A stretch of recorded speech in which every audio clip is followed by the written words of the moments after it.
smells like COVID.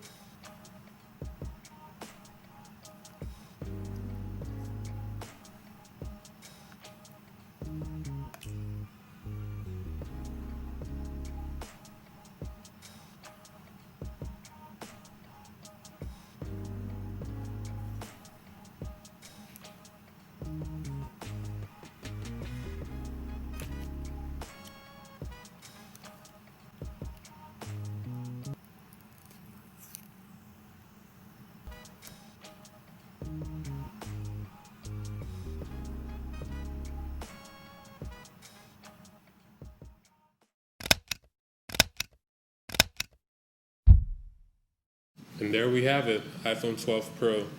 Look, I'm not going to waste your time. You guys have seen all the reviews.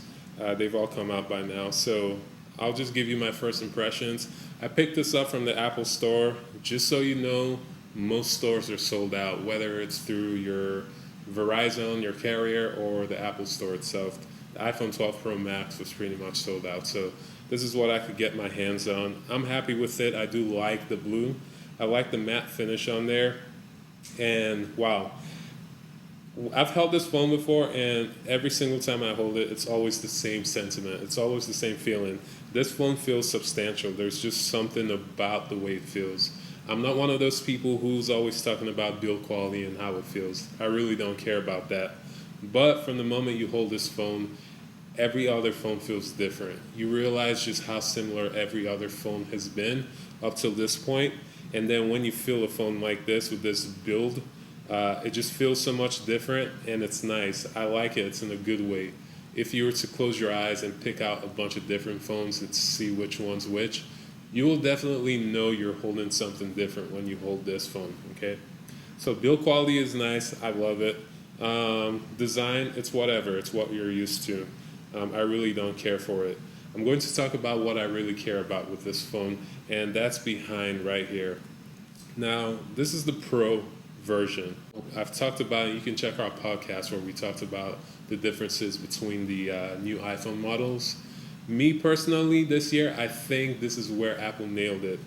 For the customers, for the consumers, for Apple itself, I'm not really sure what they're getting at, what they're doing. It doesn't make so much sense for them because the gap between the regular 12 and the Pro, it's really not much. So from the consumer side, you're not missing out on much when you go with the regular version. So why go with the Pro version? Well, first of all, you start at 128 gigs of storage on this one versus 64 gigs. Now, if you're not doing a lot of content with your phone, now that doesn't really matter. So the 64 gigs may help save some cost there. And then you have a much significant difference between the two. But once you start increasing in storage up to 128, 250, that's when the price starts creeping up to the Pro level. And then the question starts to come, well, why stick with the regular when you can go with the Pro version and get some extra features? Now, for most people, that's a discussion they might have. But for me, why I went with the Pro version, like I mentioned, is behind this. On the back of this is the LiDAR scanner. So compared to the regular version, I don't really care about the extra camera that comes on there because truthfully, the main camera is the big one. That's the one that's really beneficial to your photography. The other two are nice additions to have, and really you can slap on a case by moment and still get good quality with wide angle and then also telephoto, but you cannot replicate what this LiDAR scanner does.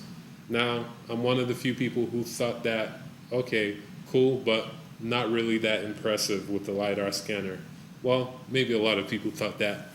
But I wasn't really too impressed with the LiDAR scanner until I started seeing some reviews and seeing some real-world use of the iPhone 12 Pros and seeing what the LiDAR scanner can do. Now, once I started seeing some of these reviews, my mind just started going on. The LiDAR scanner presents a very unique opportunity that you don't get with some of the other devices. Especially the regular, not even any other device on the market really has a LiDAR scanner. So some real life applications of the LiDAR scanner that you can use that I personally will be using for is with real estate photography. This adds another element that I can provide And it really takes that pro level and makes it real. A lot of people are like, "What's so pro about the iPhone 12 Pro?" They keep saying these devices are pro. What makes it a pro device? Well, I think when you start seeing applications like this, where you're seeing it being applied in more professional situations, that's when you really start to see why this is a pro device versus some of the regular ones. Now, if this feature does come down to some of the other devices, great, it makes it a lot better. And you get some of those pro capabilities. But using it in a more professional setting, that's really what makes this the pro level device for me, and why I chose it, and why I'll be using this device. Is it worth the $999?